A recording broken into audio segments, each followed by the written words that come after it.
it's time. Put on your seatbelts. We're going to bring up our first speakers of the afternoon session. Gene, take it away. It was me? Oh, it is me. It is me. Okay, go ahead, Brent. I did a smooth handoff, didn't I? Okay, Brent, I'll take it away. Now, so we have the most beautiful couple. I called Rick on a Friday night and asked him to take a look at EXP, that I respected him. I really wanted his opinion on the model. He goes, know all about it, not interested. And I go, what do you mean you know all about it? And he goes, yeah, I've talked to 10 people. Gene Frederick's my best friend, and he could even sway me. I'm out. I'm not interested. And I said, yeah, okay. So let me just ask you one question. I'm a bit floored by your response. You saw the 5-year plan to create $2.1 million a year cash flow outside of whatever it is you do make in real estate, and you're not interested in that? He goes, what's that? And I go, oh, I get it. You've never seen EXP. You've just heard about it. You think you know what it is, and I'm saying to every one of you in the audience, if you have not seen our 5-year plan to make $2.1 million a year outside of whatever it is you're doing, because that's what got my attention. Not $500,000 a year, $1 million a year. I was already doing that in real estate. But an extra, can anyone use an extra $2.1 million a year? Can they? Yeah. So that's what got, and he goes, well, no, I've never seen that. I said, well, let me show it to you. I showed it to him, and then I said, do you have any questions? And he just texted me back 2 words. I'm in. There's no questions whatsoever. So don't think just because someone says I know all about it, they know all about it. Try that line on them, see what they do. And then he has this beautiful wife, and he was telling me backstage that he was doing great in EXP, and he was. You're going to hear their story. They have hundreds and hundreds, and now almost, I think, a few thousand agents. And he said, but when Casey finally got behind me, when we teamed up as a team, as a husband and wife team, we just, whether you're married or not, as a partner, we got together. He goes, my income went from here, which was good, to 5 times that. So here's the message. Rick Geha, with Casey, without Casey. With Casey, without Casey. So help me welcome Rick and Casey Geha, everybody. Woo!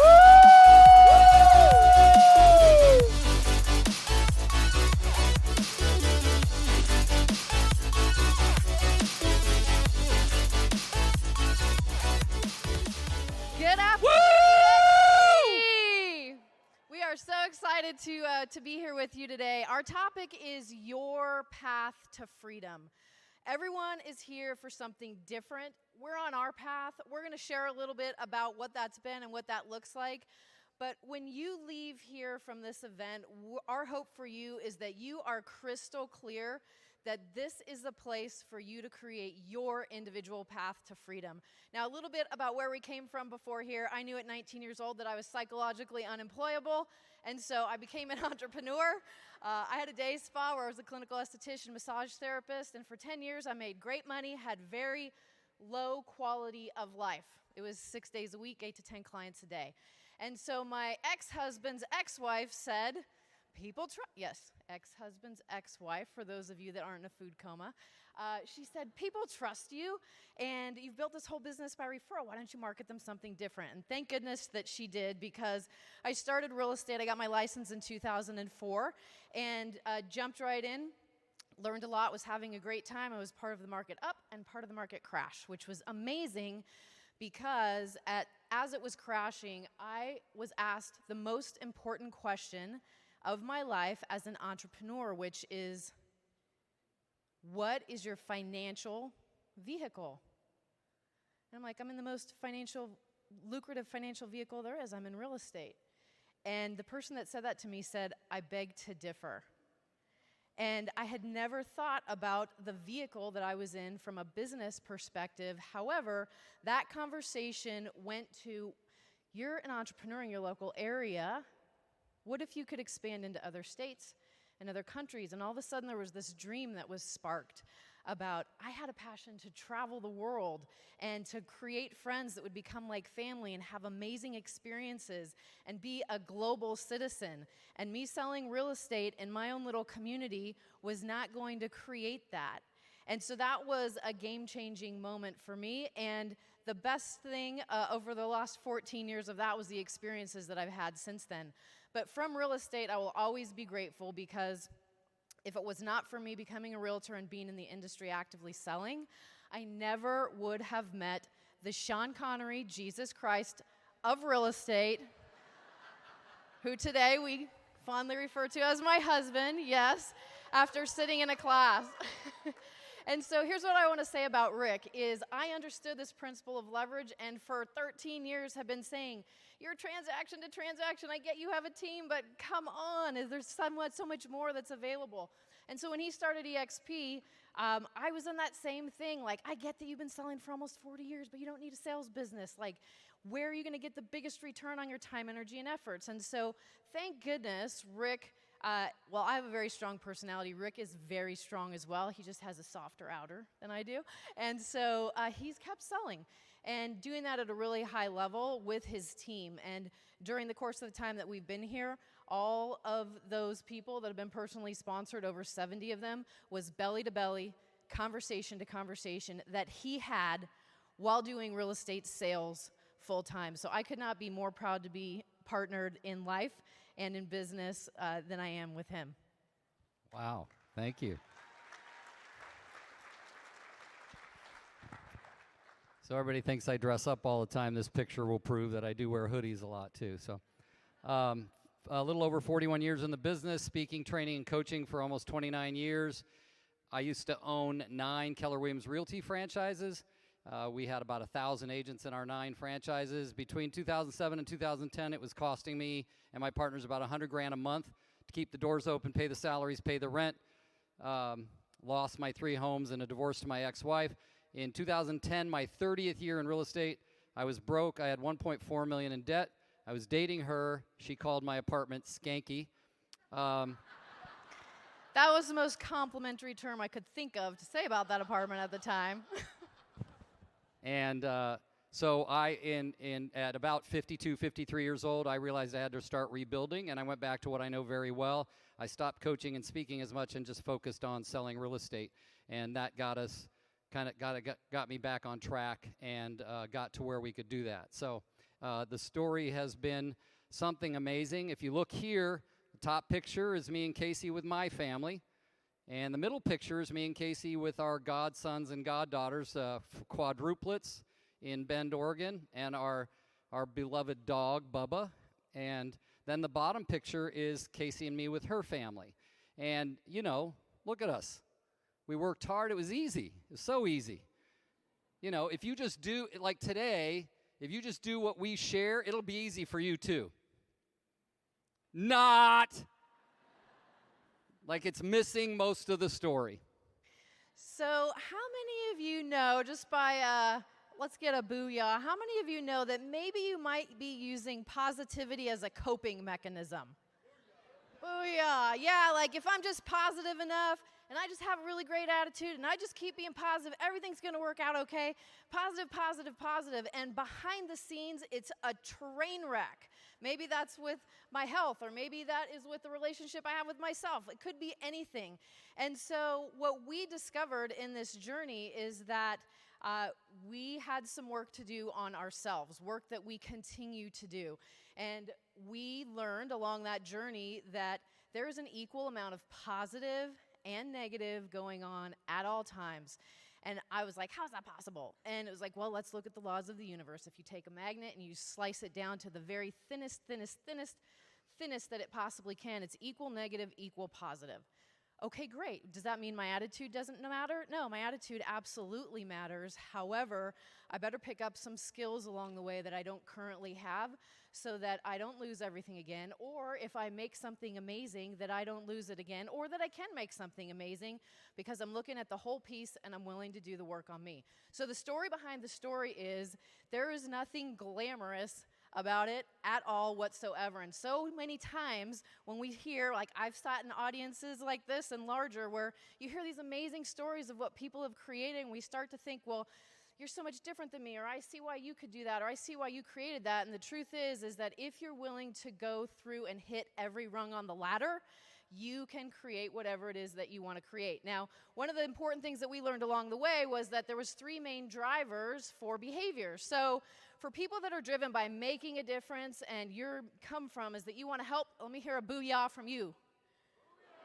All right, so a lot of people in this room. For those of you that love recognition, let's hear a booyah. Oh, we have some liars. Okay, and then for those of you that are driven by money, like you want to create money and lots of it, let's hear from you. All right, we're getting a little bit more honest in this room. Well, we understood, and as we got to understand the impact of these things in our business and in our life, what was true for Rick and for me in different ways was that while we were driven by one or more of these things, our motivation was coming from a place of feeling like we weren't enough. It's like maybe if I make a big enough difference or a big enough impact somehow on the inside, I will be enough. Maybe if I create enough and people see me and hear me and recognize me, then when I go to bed at night, I can lay my head on the pillow and feel like I'm enough.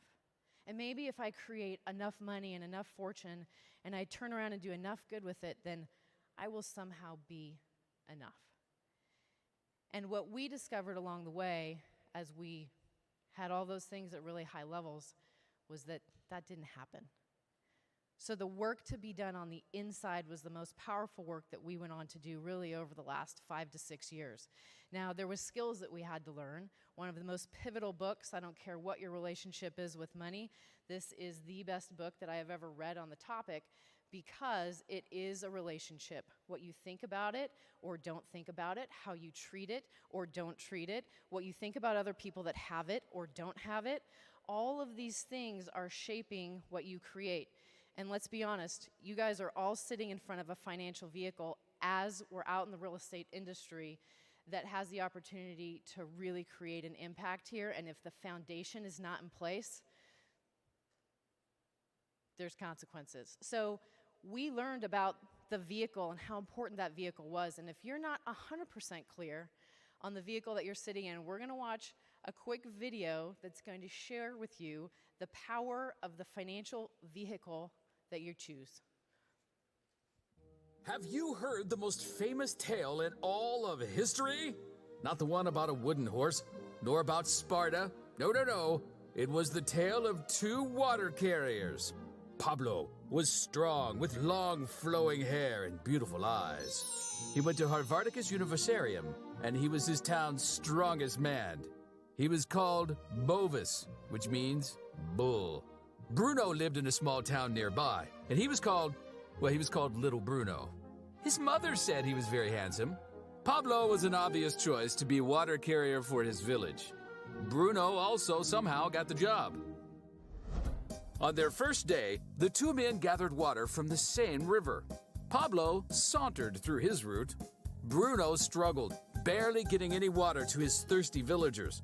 Because he was only paid on delivery, he could see that the amount of time he took to carry the water by hand would never make him a rich man.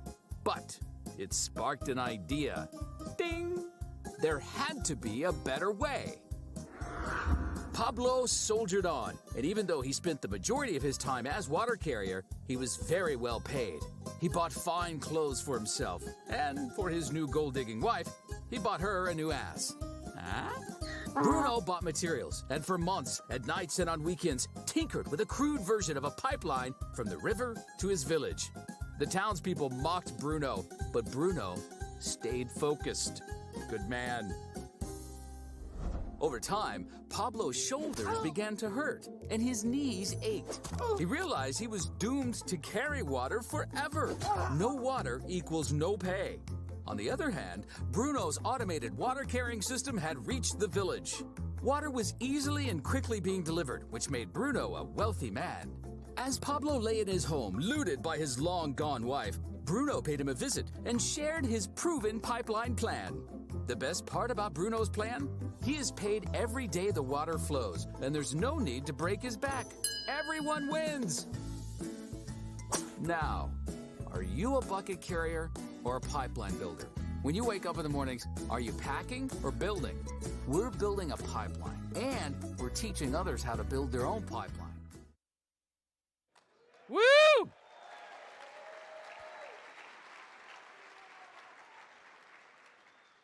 If you thought that that video was about water, you've missed the freaking point.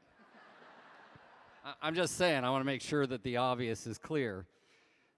So I'm going to tell you a little bit deeper parts of the story. There's several people in here that I know personally and for many years. Brent and Gene are two of them. Gene sold me a real estate franchise 21 years ago.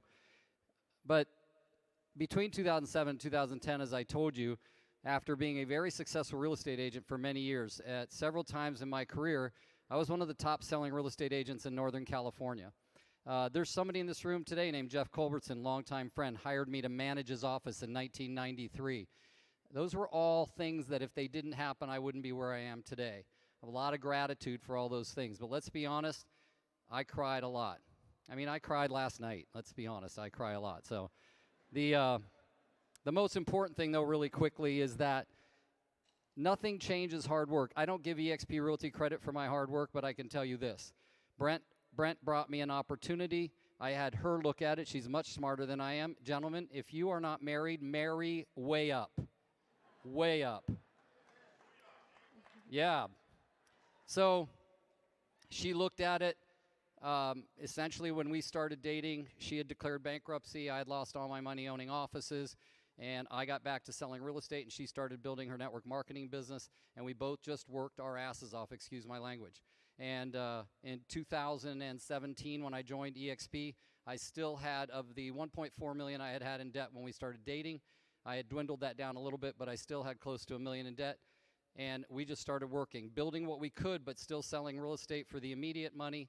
And then on December 30th of 2018, Casey called me and said, go to the bank, get a check, a cashier's check for $189,000.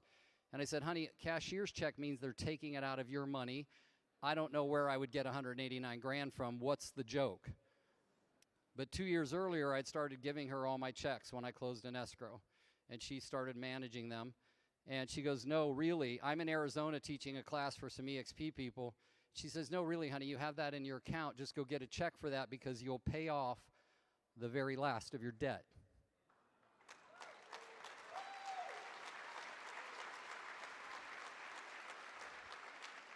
I said, seriously though, where's the money coming from? She goes, you've been giving your money, I'm paying taxes, I'm saving, it's all there, it's your money, you earned it, you sold a ton of houses this year. I couldn't believe it. I'm in an Uber from where I'm teaching to go to a Wells Fargo bank because it's the end of the year, and she wants me to get that check and pay it off before the end of the year so we can write it off. And I'm in the Uber crying on the way to a freaking Wells Fargo. You got the theme. There's a lot of tears in our house. Yeah. So I get to the teller, and I'm like, could I get a check for, here's who it's written to, you know? And I go back to the class. They were having a little wine party afterwards. And anyway, it was the last of our debt. And we just stayed focused, went back to work. And guess what I did? I went back to work, and when I had joined eXp, I signed that thing that said you can take 5% out of my commission and buy stock at 10% below what it's going for. You all know about that, don't you? Yeah, if you don't know about it, stop that. So I sell a lot of houses, 50, 60, 70 houses a year. I got a great team. We're all killing it together.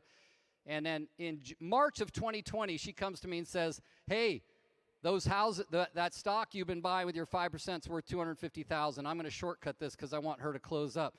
In January of 2021, she said, honey, you know what that stock's worth now? I said, honey, I have no idea, baby doll. That's your department. And she said, it's worth $3.7 million.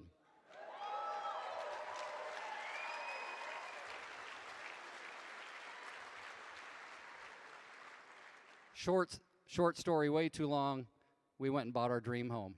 It's the one you just saw. Can you go back one? Can you go back one? All right, there it is. Overlooking the Monterey Bay in Pacific Grove, California. We're excited as heck. So, all right, now, this next slide really quickly, your story. Think about it. We all have to talk about our story when we're trying to convince people to come to EXP, but sometimes we spend too much time on where we've been. You got to be thinking about, why are you here? Where are you going, and who's coming with you? Gene wasn't kidding when he said write down your goals. It's so that you know, where are you going? You can't convince people to go where you're going until you know where you're going. So this slide, to me, is one of the most important slides in the deck. Honey? Now, there's this next piece of your story about sharing it. And for those of you, we're going to give you the reference if you haven't seen it yet, but the people that learn how to strategically tell the correct parts of their stories at the correct moment in time are the ones that influence people. I was on a three-way call with someone in our organization, and they were newer, and so it was about, they were sharing their story at the beginning, and 9 minutes in, I'm like, holy cow, we're only at 2005, and they weren't even the prospect on the phone. And so there's a skill to this. It's sharing your story is with people, number one, to identify and create commonality, whatever that piece is that will create commonality with the person that you're talking to. But then also the piece of your story or someone else's story that is going to validate what that person needs to hear, or expand their vision, or upgrade their belief. And so there's a skill set of how you tell your story, when you tell it, and if you become really great at that, that is how you influence people. Some people want to sit back and have automated systems build an organization, and that would be great. However, we're in the people business, and people are moved by people and the stories of people. And so let the tools do the heavy lifting for you. If you don't know about the resource on Brent Gove's website, the website address is there. It's brentgove.com, Agent Attraction Training, and you can skill up. As you skill up, and bring a greater skill set to what you're doing, your influence and your results will increase. And so as we close out, let the tools do the heavy lifting for you. Don't do it alone. We're in business for ourselves, but not by ourselves. We're all working together as one team.